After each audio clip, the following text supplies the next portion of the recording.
আসসালামু আলাইকুম এভরিওয়ান। আমাদের রুহার স্কোয়াডের উপলক্ষে আজকে একটা খাওয়া দাওয়ার আয়োজন করা হয়েছে। চলেন আপনাদের সাথে শেয়ার করি।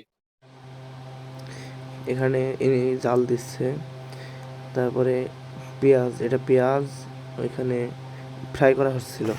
তারপরে ডেচকিতে করে উনি বিভিন্ন ধরনের মশলা, ঝাল, লবণ, তেল ইত্যাদি এগুলো দিচ্ছিলেন। মাঝখানে আমি একবার জালটা ঠিক মতো জ্বলছে কিনা ওইটা দেখার জন্য গেছিলাম। এবার মনে হয় বিভিন্ন রকম ফল, এলাচ, জিরা, গরম মশলা এগুলো দেওয়া হচ্ছে। এখানে একটা বন্ধু জাল দিচ্ছে। আসলে ওই সময় আখার জাল প্রয়োজন ছিল অনেক বেশি, তাই ও মানে দূর থেকে কিছু খড়ি কুড়িয়ে নিয়ে এসে জাল দিচ্ছিল। এইখানে আমাদের একটা ভাই হয়তোবা কিছু দিচ্ছে।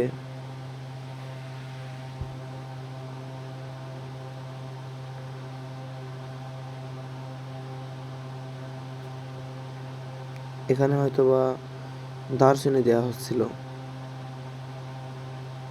এবার আদা রসুন বাটা দেওয়া হচ্ছে, সেগুলোকে ভাই সুন্দরভাবে মিক্স করছে। এবার দেওয়া হচ্ছে রসুনের পেস্ট, আদার পেস্ট, পেঁয়াজের পেস্ট, বাদামের পেস্ট ইত্যাদি দেওয়া হচ্ছে।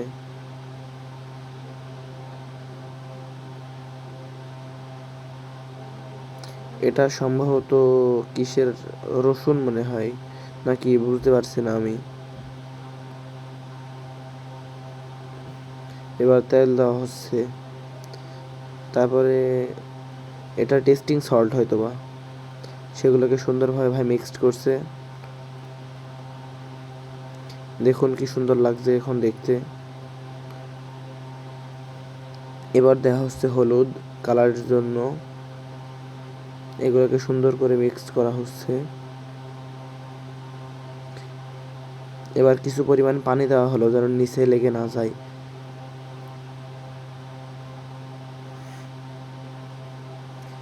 পিছন থেকে ওই যে ভাইটা, উনি তার শক্তিশালী ফু দিয়ে আগুন জ্বালানোর চেষ্টা করছে। এবার দেখেন আগের থেকে অনেক সুন্দর দেখাচ্ছে কিন্তু মশলাগুলো। এবার দেওয়া হচ্ছে রাঁধুনি মশলা, যেটা অনেক সুস্বাদু এবং সুগন্ধই হয়ে থাকে।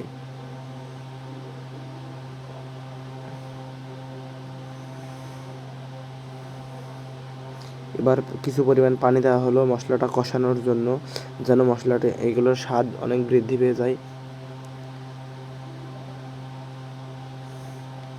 এবার মাংসের ঝোল দেওয়া হচ্ছে স্বাদ আরও একটু বাড়ানোর জন্য। মাঝখান থেকে একজন পানি দিচ্ছে ও একজন ভাই সেগুলোকে সুন্দর করে মিক্স করছে। এবার মশলাগুলোর স্বাদ ঠিক মতো আছে কিনা ওগুলো চাখা হচ্ছে।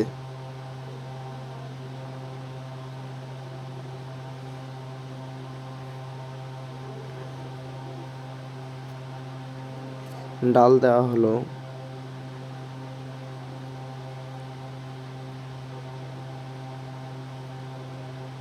এবার দেওয়া হচ্ছে চাল। একটুর জন্য চালটা ভিতরে মানে ডেস্কির ভিতরে পড়েনি। খুব সাবধানে করতে হয় এইসব কাজগুলো, তাই আপনারা যখন করবেন দেখে শুনে করবেন।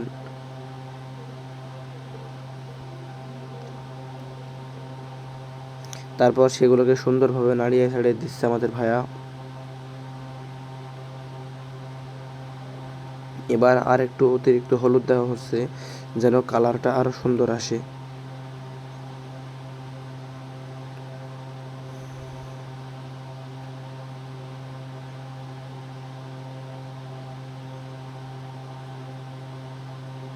ভিডিওটি হয়তো অনেক বড় হয়ে গেছে, আপনারা চাইলে স্কিপ করেও দেখতে পারেন। আর যদি কারোর ভালো লাগে তাহলে আপনারা না টেনে টেনেও দেখতে পারেন। এবার পানি দেওয়া হচ্ছে মশলাগুলো সুন্দরভাবে কষানোর জন্য, এরপরে সেগুলো সিদ্ধ করা হবে।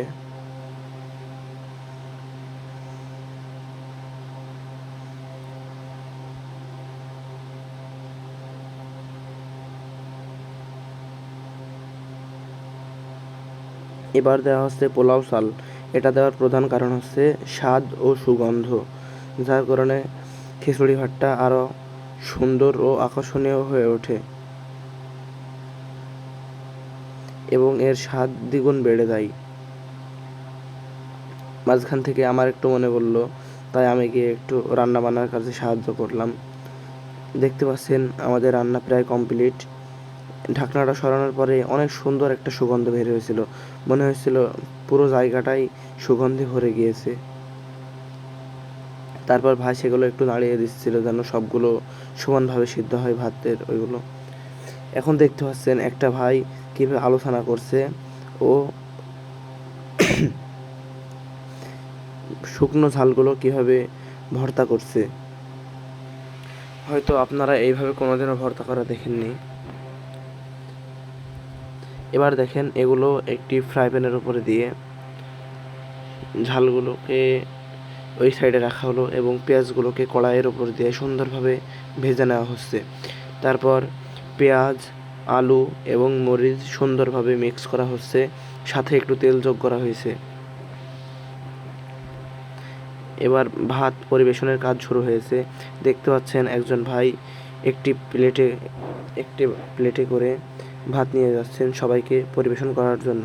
আর একজন এসে কিছু মাংস নিয়ে যাচ্ছে পরিবেশন করার জন্য। আমরা খাওয়ার ভিডিও দিতে পারিনি, কারণ খাওয়ার সময় সবাই ব্যস্ত ছিলাম। এখন দেখছেন আমাদের প্রিয় শিক্ষকদেরকে খাওয়ানো হচ্ছে। ভিডিও এখানেই। আল্লাহ হাফিজ।